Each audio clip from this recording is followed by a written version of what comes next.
Hi, my name is Kevin Kinney and I'm the owner of Empire Wool and Canvas, and we're coming to you today from inside our garage shop in the quiet neighborhoods of Duluth, Minnesota. And today we are going to build a wool blanket shirt. It's one of our oldest products. It's been here since before I even owned the company. The one I'm wearing now was actually made in the 90s. I found it secondhand and sized it down for myself because I loved it so much. I have two here on the table that I have cut out of a Hudson Bay blanket. I have one that I already went ahead and built. We're going to use this as a reference, and I have one here in pieces. And this is one of the easier things we make. It's a class that I have taught a lot at Northhouse Folk School and our Winter Camping Symposium. And it is one of my favorites to teach because it is kind of a basic, great entry-level way to get into making clothing. If you haven't made it before, you start with a blanket, we lay out patterns, we do cutting, and then bit by bit you build onto the shirt until there comes a point when you actually put it on and you realize there it is, it's clothing. Oh, the light goes off. Hey, I built something. And I've seen a lot of people do that, and the light clicks, and years later they're coming back and saying, look at these great things I made, and that's why it's one of my favorites. So we're going to try to do this in one take, one long take, put it up on YouTube. My helpful handy cameraman is here with me. Bear with us as we work through this. So I'll introduce you to the basic parts of this shirt. This is basically 6 panels. We've got a front and a back. They're very simple. This is a pattern you can probably pick up at a trade store. Look for trade shirt. Someplace like a Rendezvous would have this. The original pattern for Empire was probably from, I don't know, someplace like Dixie Gun Works. It's real simple. Front, back, 2 sleeves, right and left, doesn't really matter. A collar, and then this is what we call the facing. This is basically the same shape as the top of the front and the back, just a little 3 or 4 inch flange that goes along there, and we're going to use that to capture the collar between these two, and then that gets folded inside and sewn in place to give it kind of a reinforcement. It makes a really nice clean finish. So I have with me in my hand, these are the 2 pieces of the facing. The front, which looks kind of like a yoke, it's got a little slit in it that matches this slit in the shirt, and then the back, which is this big scallop that goes right along there, and it's about the same size as the cutouts in the neck and the front and the back. I've gone ahead and assembled that together just to skip ahead. It's basically fold them together, run along the outside edges, and then I've used my serger, we'll get to that in a bit, to just kind of give this a clean finish and make everything nice and easy to work with later down the line. On the inside of this, on what I'm calling the right side, I have stitched a little piece of 1 inch tape. It's about 6 inches long. This forms a hang loop later if you want to hang the shirt up.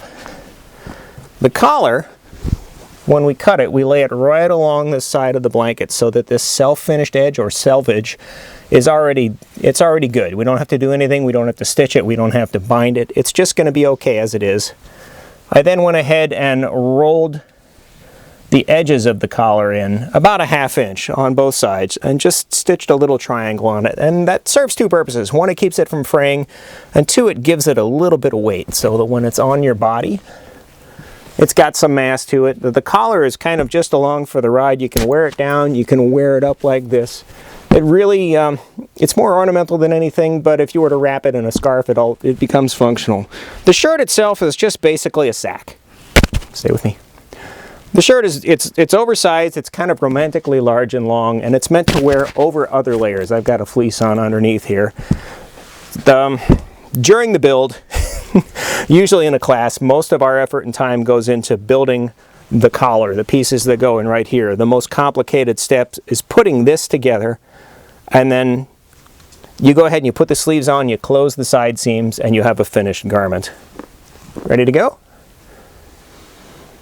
Alright, so we are going to start with assembling the front and back panels, what you would see as here and here, and then building the collar onto that. We'll set that aside. Got our collar and our yoke, or our facing, already finished. We'll set those aside. I'm going to go over here to my larger walking foot sewing machine. The reason I'm on a walking foot, which is typically a pack or a heavy industrial machine, is these blankets that we use are very thick. You can sew something this weight on a home sewing machine, but it's going to give you no end of trouble. If you want to go ahead and practice on a lighter fabric, you can do this in, say, a flannel. grab a thin fleece blanket, something that you think you can get through your machine. But for the sake of speed and time, because we're going to rush through this today, I'm just going to go ahead and work on here. Industrials are fun. I made this switch years and years ago when I entered the industry, and I haven't gone back. The primary difference between an industrial sewing machine and a home machine is how it feeds the fabric and how it drives. All the controls on an industrial machine are either foot or knee bars, so that you have two hands free at all time. This particular one, if you want to zoom in and just get what's going on here, this is called a walking foot, where 2 feet actually walk to continually press the fabric at all times. So the seam allowance I'm using on this, as the front and the back go together, is about a 1/2 inch. And I'm going to start and stop with a good lockdown. Run across the seam, lock it down again, and at this point I'm getting right here to where the collar is. Then the other side, start and stop, and run all the way across the top. One of the beautiful things about working with wool is you don't have to be exact, because you can ease it in. Now, I've gone ahead and put the two major pieces together, front and back. I should stop at this point and tell you my 3 basic rules of building clothing when you're doing like this. Basically, clothing is just a series of tunnels you're making out of fabric. You're doing most of the work inside out, and then you turn it right side out. And the characteristic of the clothing just depends on how those tunnels go together. And in this case, I've got a front and a back, and I've gone ahead and sewed them shut across the top. I'm now going to bounce across the shop here as my cameraman follows me, dragging my microphone to our serger.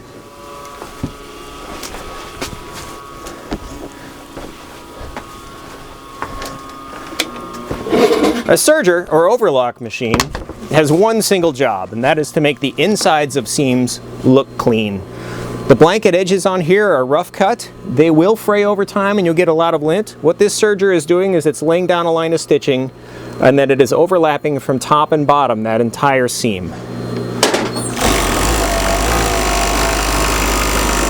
The serger doesn't actually add much strength to the seam, but what it does is protect it over time, as those little micro motions of wearing clothing every day will cause the fibers to wear off and eventually expose the thread. So the serger has gone ahead and covered that seam with 3 layers of thread, 3 interlocking pieces, so that it'll always be like that. It's not going to come out, and it's not going to fray. You're not going to have yarns coming off in your clothing. So that's one bounce across the shop. We're going to go back to the big machine and continue.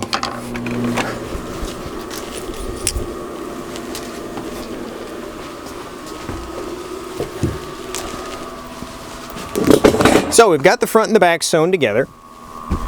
What I'm going to do is turn it right side out now, and where this seam comes together, I'm going to top stitch or go across one side, and in this case I'm folding everything underneath towards the front panel of the garment, what is going to be the front. And that does 2 things. Number 1, it locks everything down in there so it's not going to stand up and rub against your inner layers. And number 2, it flattens everything on the outside, which protects and strengthens the seam.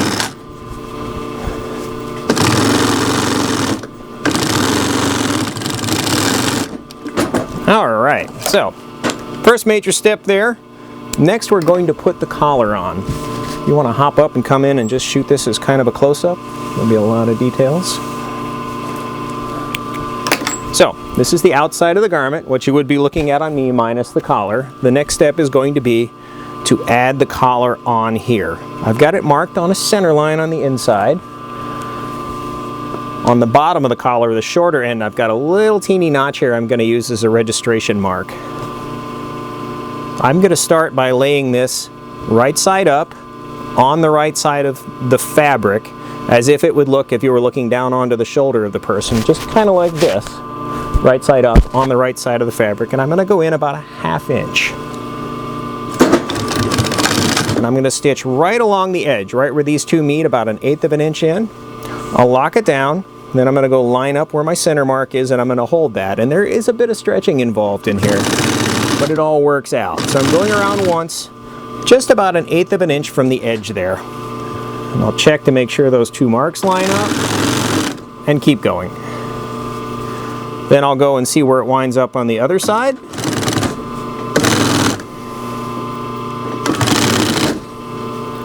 And I'm going to stop just shy of the other side. So I have gone from right here, around the collar, around the neck, to what would be right here.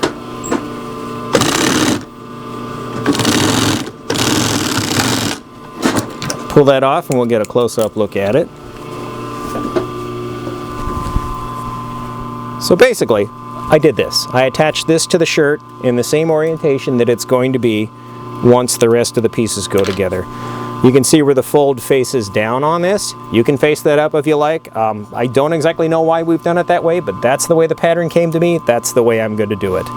So we've got this first mostly complicated portion done. We've got the front to the back, and we've just kind of, I would say, basted or pinned the collar in where it's going to be.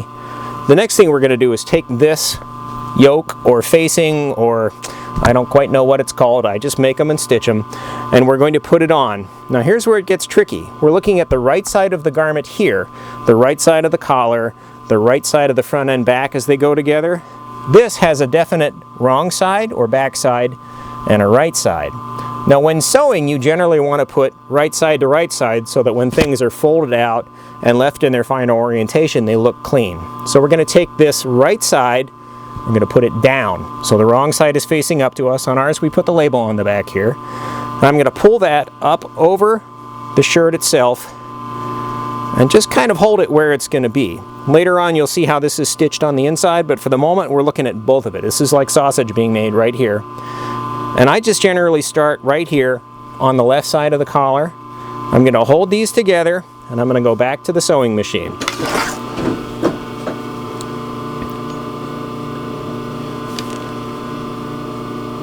I'm going to feel where this little teeny edge of the collar, that big thick piece, is caught between the facing or the yoke and the actual garment. And I'm going to start right there. This time the needle is a ½ inch in from the inside. I'm going to start and stop right there. And then I'm going to hold this out. This is the back of the inside. Here's the center of the collar. I'm going to hold those together. Now these are not cut exactly the same size. They never are. But I'm just going to kind of ease one into the other. I'm going to walk very carefully and slowly along here. And here's a point at which I can tell you, if you're on a home machine and you find you're having difficulty with this, have hope. Home machines are perfectly capable of sewing thick fabrics. Start thin so you get the hang of it, but a few tips to help you get through thicker things on a home machine. Number one, the biggest difference between how they function is how this needle passes through the fabric. And when I say that, I mean that on a home machine, the little presser foot is a little itty bitty teeny tiny baby presser foot. On this thing, I've had a finger crushed in one. Industrial machines hold fabric and move fabric very definitively. They walk with purpose. And the reason for that is then the needle can pass cleanly through without any of the layers shifting. And when that happens, even on a home machine, if you can hold that fabric still when it's sewing, you're going to get a stitch. So, my advice to you, if you're using a home machine and you come to a part where the machine is bulking, where the stitches aren't going through, carefully, and I say carefully, put your finger or thumb on the front of the presser foot of the machine and hand wheel the machine through that. As long as the fabric is held together and moves together, the needle will pass cleanly through and the thread will not be interrupted as it's trying to make a stitch. Alright, so on this, my advice is keep your hands out of the way. So I'm lining up the center part of the back where that collar notch is with the little hang loop we've got here, and I'm stitching along at a ½ inch. When I get to that hang loop, I'm going to go once back, twice over it, and then I'll go see where that other end, where it comes out here in the collar, and I'm going to hold that in place and kind of carefully mash or guide all these layers to lay flat as they're being sewn. Get to that other end, lock it down. So now I've stitched the facing on, following that same path around the collar, starting here, going all the way around the neck. We're stopped here. Now I'm going to go down to the bottom of this point and come back up to where I started. So, lift the foot, turn the machine. You can see the slit in the front matches the slit in this facing, so I'm going to hold those together. And again, go right straight on down to the bottom. I'm going to go in just a little bit, sink the needle, watch to make sure the thread is captured and pulled down through by the hook. That means I've got a stitch. And then I'll pick everything up and turn it 180 degrees, and I'm taking a very sharp 180 degree bend. And I'm going to come right back to where I started this. Don't be afraid to have to snip this apart. This is multiple layers, front and back, good side, bad side. It doesn't have to get right the first time. So, there we have right side of the front, the right side of the back, the collar as if it is on the finished garment, and we have now stitched this yoke or facing wrong side out around the entire opening. I'm going to grab my handy dandy shears. Fiskars, great brand, wonderful metal, terrible plastic. They wear out. And where this little notch is, where it goes down to the very bottom, what's going to be underneath this little leather fob we put on it, I'm going to take my shears and snip right down to the stitching without breaking the stitching. Because, oh, and then I'm also going to go up here, and this little extra that's on the corner, I'm going to trim that back because it doesn't actually do anything for it, and it's just going to create bulk when I turn this right side out. So, the next step, since you've got right side the right side, I'm going to take this yoke, I'm going to fold it into the garment. Just roll it right inside the collar opening there, and push it out of the way. It helps to pull the collar up so that you're turning these corners out. There's a good 90 degree bend there. The same on the other side, pull the collar up. Push that inside. It's not going to want to comply right now. Let's flip this inside out. And what you see is, this is the facing where it's going to be inside the completed garment.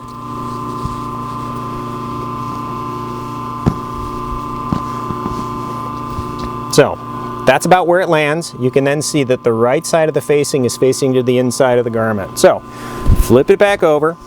We're now looking at right side of the front, right side of the back, collar in place, facing tucked away inside. I'm going to go down here to the very bottom. I'm going to roll those two corners out. Kind of put some tension on this. This is the very, very bottom of the V-neck. Go to the machine. I'm going to set that down, hold the thread as I start this stitch. And what I'm doing now is I'm going to top stitch or lock down that edge that is this. I'll be starting here, be going up around the collar, and then coming out here and going back down to where I started. Even with lighter fabrics, this is a lot of textile in one spot. You've got some of these seams and crossings where you've got somewhere between 8 and 9 layers put together. So take your time if you need to. Don't be afraid to go back and pull stitches. I'm going to put a little bit of tension on this, but my general rule is let the machine do the work. And I'm stitching it about a ½ inch in from the edge. I'm going up here now. I'm going to get to that corner. Lock the needle down, make sure that it did make a stitch, and then I'm going to go this way. And here's where the most difficult part of the entire garment is. On the top, I've got front and back, I've got collar in this hand. Underneath, I've got this facing, which is curvy and wonky, and they're all stitched into that one seam, but my job for the next minute is to pull it all out so that all of this fabric is tight around these curves, and I'm not getting any big puckers underneath. It's pretty easy to manage the top layers. You can see what's going on, but I'm using my fingers to put tension on this and make sure that I don't get any big folds or wrinkles captured underneath. You can always go back and cut them out. Wool isn't going to show what you did once you've taken the stitch out. Just move it around a bit with your fingers and the holes go away. So I'm doing this. Here's the facing again. I'm paying careful attention to where this hang loop is, and I'm pushing that out of the way.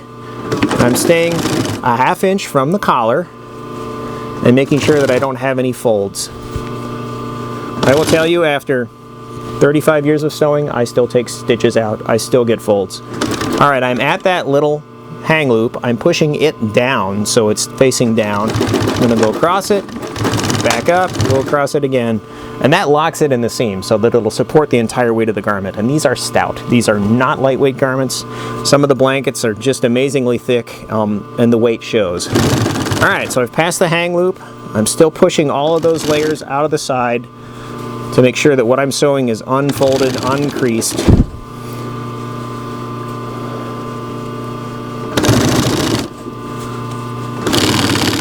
And now come around to the other end of the collar on this side, so I'm right here.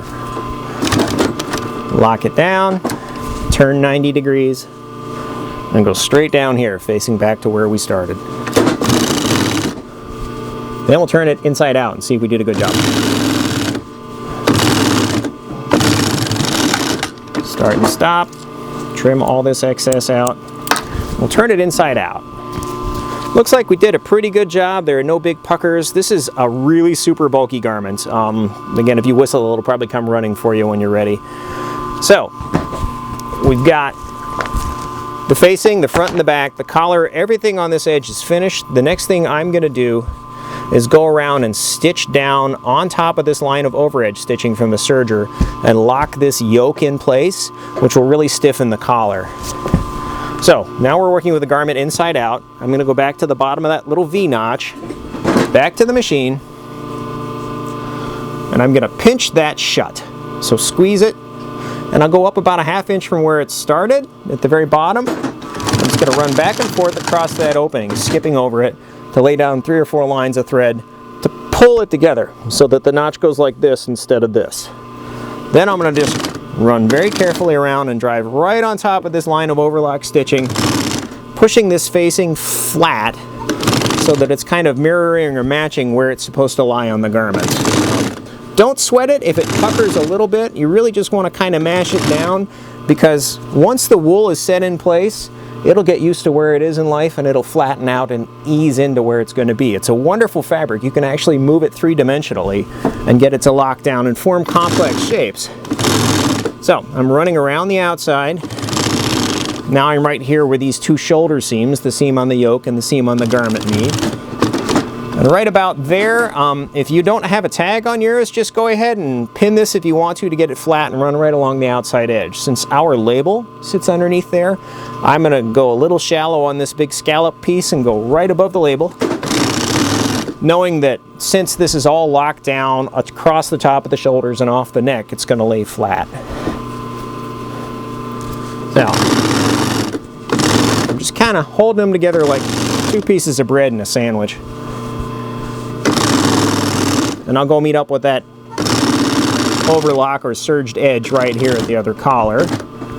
Turn the whole piece as I go. In case you're wondering, this is called a post bed machine. Bed meaning the configuration of the bottom of the machine. This is a regular sewing machine on top, but they've raised it up on this post to give you some room to move. And they've also got this one little, like 2 square inch work surface, so you can do complex curves and work on gloves and boots and things that would be otherwise hard to do flat on a surface. So I'm kind of cheating for sure, but I love this machine. It makes this very easy. You can see I'm still pressing these together like pieces of bread in a sandwich, and I'm coming back down around the front of the yoke. Probably, I'm about here now. Gonna finish it off and lock it down. So now we have the front and back together, we have the collar in place, we have the yoke stitched on the inside, and it's all locked down. It's basically a finished seam. That was the hard part of the garment. Once you get through everything that's here on the collar, it's kind of a race to get it finished. The next thing I'm going to do is take this little button cut piece of leather I've got here and these 2 little 5-inch strips of leather, and I'm going to put them on for the buttons. This has actual elk hide on it. I'm not exactly sure what kind of game leather this is, but I got it on an auction site, and I'm going to use it because I like the way that this brown contrasts with the burgundy. So this is a little finicky step, but what I'm going to do is take this button and I'm going to lay it up so that it comes up above where all the stitching is in this little point down here, and I'm going to run once around it with the machine.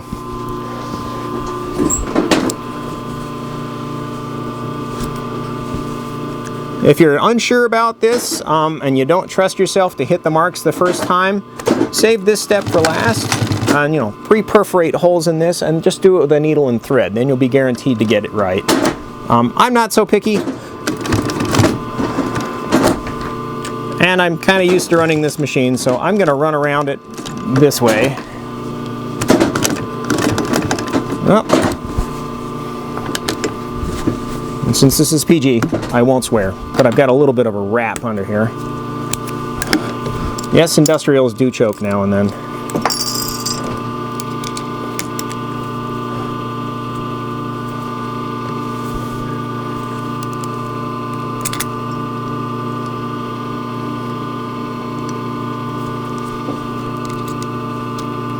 What happened is one of those loops did not go completely through, and the hook, the little rotating piece that catches the top thread, grabbed it twice. Once on the initial pass it missed, and then it dragged the thread around again. So everything free and clear so far. Take out anything that might be stuck. Put the bobbin back in.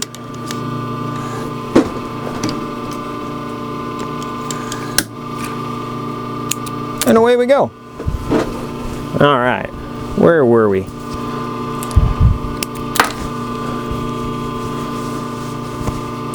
I'm gonna go trim off everything that was hung up underneath there and try my level best to hit those needle holes.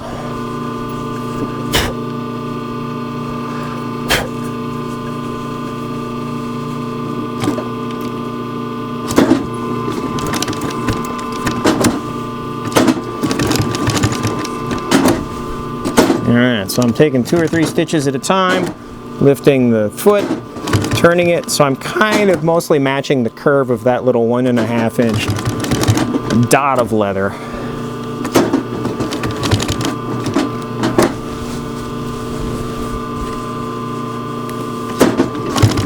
Part of the charm of this product is it's not supposed to look perfect. It has about as much leading edge technology as really good wax paper, but there's really nothing on it that's going to break. The most vulnerable part is probably these leather straps on the top. And now, instead of tucking them in a seam like we used to, we stitch them right on top. So I'm going to go about 1/3 of the way of the distance between the bottom and the top of that. And I'm going to lay this with about 2 1-inch overlaps side by side. Tack down that. Shoot across. 1, 2, and 3 to lock it down. So it's got a little loop that sticks out about 1.5 to 2 inches. Then I'll take the other one, line it up by hand, and put it about 1/2 inch below the collar, and we'll repeat that again. Tack it down. Go right up to the edge there. 1, 2, and 3. The nice thing about this is we don't have to open the seam if these happen to wear out, and they will. I mean, it's not Kevlar cordage, it's just a little piece of animal. Then I'm going to go back and trim off all these excess pieces. And that was the slow and fiddly part of putting this together. Everything else is rocketing from here. So, we've got front to back, we've got the collar on, we've got this little fob at the bottom to close that up. Now, I'm going to take these sleeves and I'm going to put them on, serge them in place, and we'll close the garment up. On blankets, there's generally no right or wrong side, but I can see that this was probably used on somebody's bed or displayed for a while because just the little motions of daily life have kind of brought one side up to a nap and the other side still pretty clean. So, I'm going to take a sleeve, what I'm just arbitrarily calling the right sleeve, and I'm going to go down here to the corner of the arm scythe or armpit or whatever it happens to be called, and I'm going to pin those together. And this is a little kind of funny looking because you've got one curve for what is the inset or the set-in sleeve box, and that would match up with the curve that is the sleeve, basically. But they're going together backwards and upside down. So you have one going this way and one going to that way. I'm just going to start at this corner, lock it down, and run it about 1/2 inch again.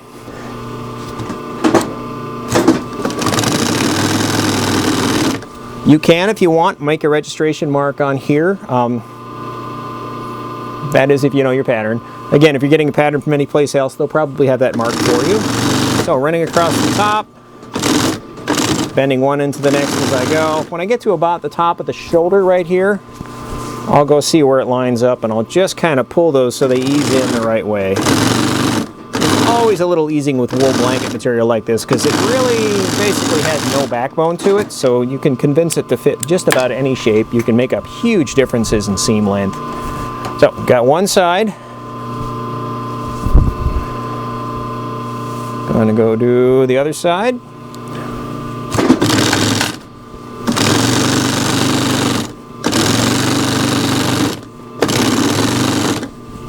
Alrighty.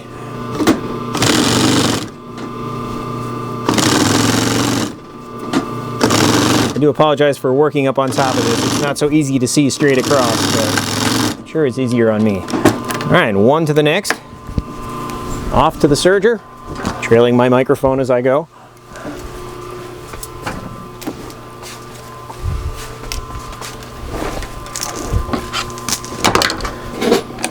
Alright, and as you see them from the inside, we're just going to serge or overlock these two shoulder seams.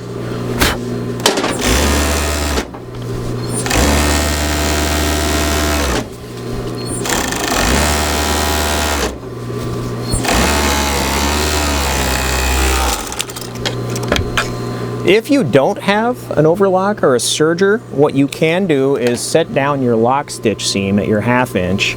And if you have a zigzag feature on your sewing machine, just go and zigzag on the fabric, over the fabric, on the fabric, over the fabric. It does the same thing. It really just kind of pulls all those fibers in so that they don't rub off and peel off as little yarns.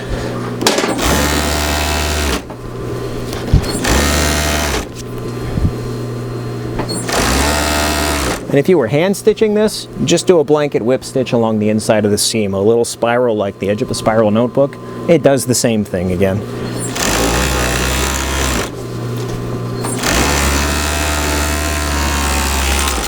All right, done and done. Back to the big machine.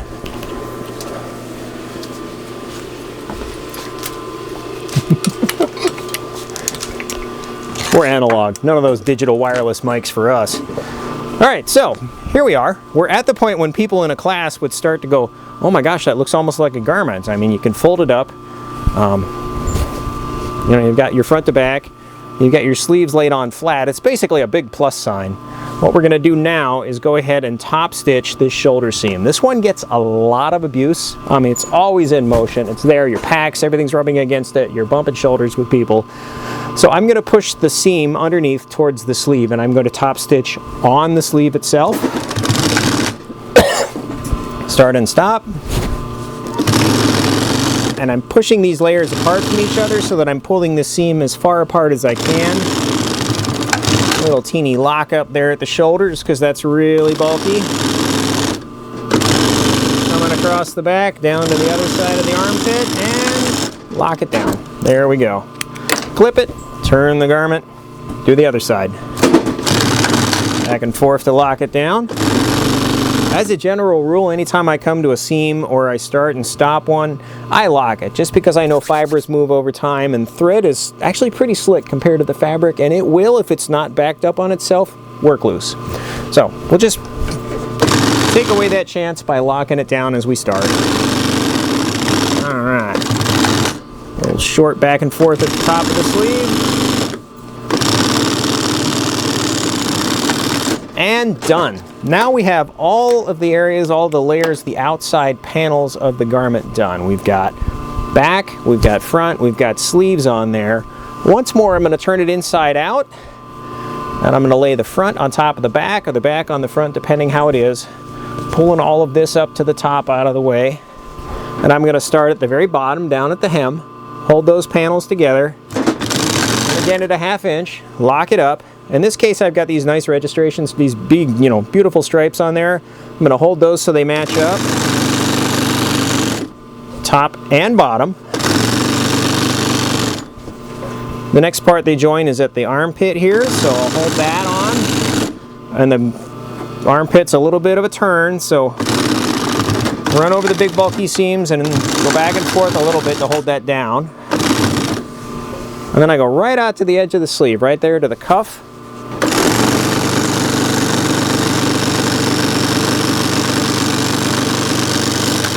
Back and forth, snip it, flip it, and the other side. Same thing. Start, stop. Match the bottom of the stripe. top of the stripe. Sadly, on this garment, this set that we've got here, the original Hudson Bay label was so threadbare that when I went to take it off the garment and move it, it tore apart. So I won't be able to put that pedigree back on it. At the armpit again, back and forth. Stretch out both sides until they meet at the cuff. And I'm letting the machine feed it, not fighting it too much. I'm just holding this so that they both arrive at the same point at the same time. Both the top and the bottom on this are feeding, hence the walking foot. Alright, so now we've got a garment completed inside out. Back to the serger for 2 more steps and then we're done.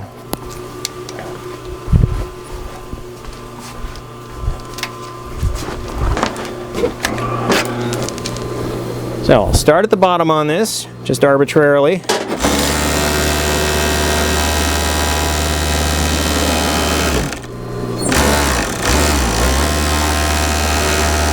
Running all the way up from the hem, through the armpit, out the underside of the sleeve, and off the cuff. Now I'm going to go ahead and serge once around this cuff edge.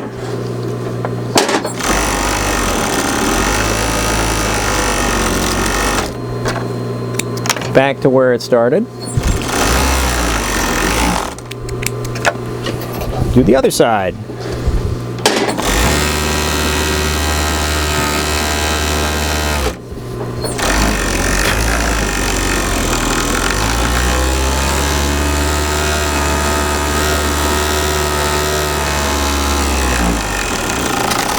From the hem to the cuff.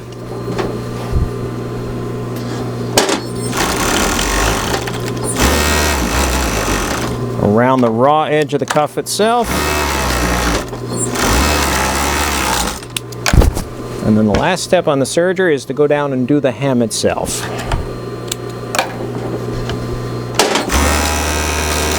In this case, I'm looking at the back of the panel, so I'm going to fold both of these seams to the back.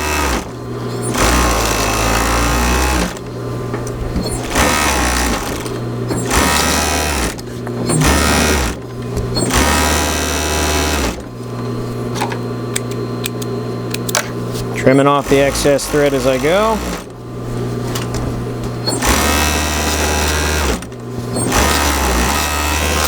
Back to where I started, and we thank the serger. We're all done with it. Back to the machine for the last few steps. I appreciate your patience in watching us bounce back and forth across the shop here.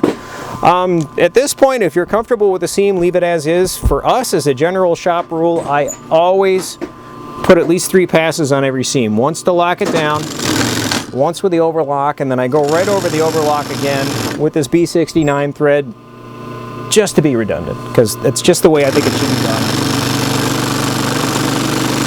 So again, I'm going to go hem to cuff on both of these, running right on top of that overlock, that little 3-plex of threads. Start and stop. When I get to that cuff, I'm going to roll it in on itself about 3/4 of an inch. Start and stop, and then I'm going to again run right on that little overlock trio and lock that down. And that forms the finished cuff inside out. And the machine is out of thread. Must be Wednesday already.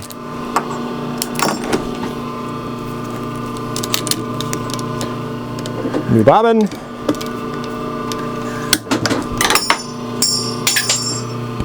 Excuse me. Don't have many of those.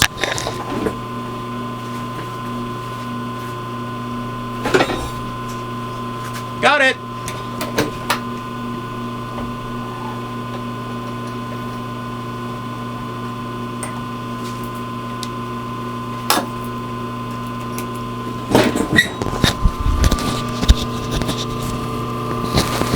And we're back.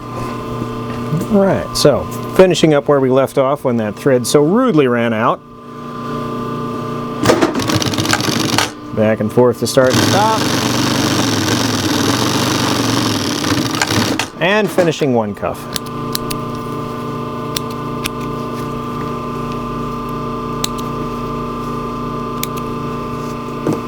All right, Snip it and flip it, and again, hem to cuff on this side. Running right on top of that overlock thread.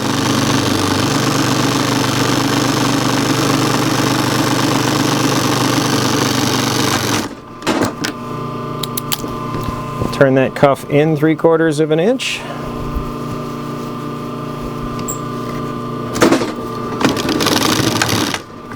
Start and stop.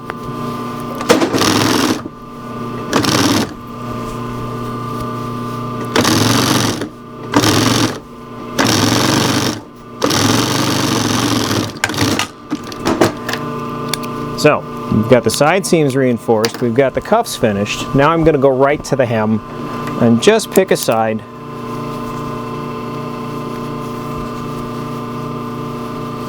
And I'm going to roll the hem up an inch, just to give it a little more meat. And I'm very gently pulling that out, not stretching it too much, but definitely keeping it taut on itself. And again, running right along that overlock thread.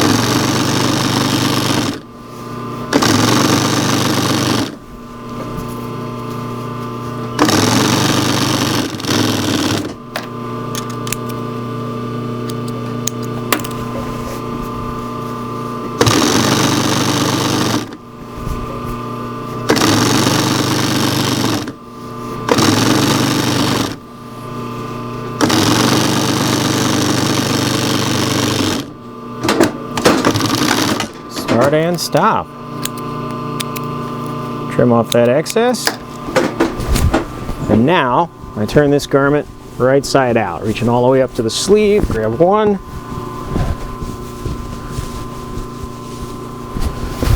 Grab two. Roll it out, pull it out. See where I forgot to trim all the threads from before.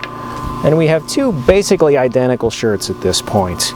The next step, which I won't bother filming, is to pull these loops over, make a little dot with a Sharpie marker, and go ahead and stitch on an antler button. And we make our own buttons here in the shop. We cast them in resin and fill them in and then polish them off. And just drill 2 holes. And all you're really doing is running through it with a needle and thread and tying it off. Go about 4 or 5 passes. And that's stout enough to keep these in place so that they do grab onto these leather tabs and hold them flat against the collar. It's not a perfect seal against the weather, but it's really not meant to be. So that's the process for making one of our wool blanket shirts. What you do with it is your own. From here, you can tinker with, alternatives like putting a little split seam in the bottom to make it easy to get in, putting on pockets. If you feel like going for a hood, go for a hood. But we'll probably try to shoot 1 or 2 garments per week just to give you something to do while you're at home with your sewing machines. Feel free to email me with questions. No, we won't share our patterns, but I can tell you you can find them in just about any rendezvous store. Anything that's just a simple inset sleeve, front, back, collar, you can pretty much follow these same steps. This is Kevin from Empire Wool and Canvas. Thanks, and be safe.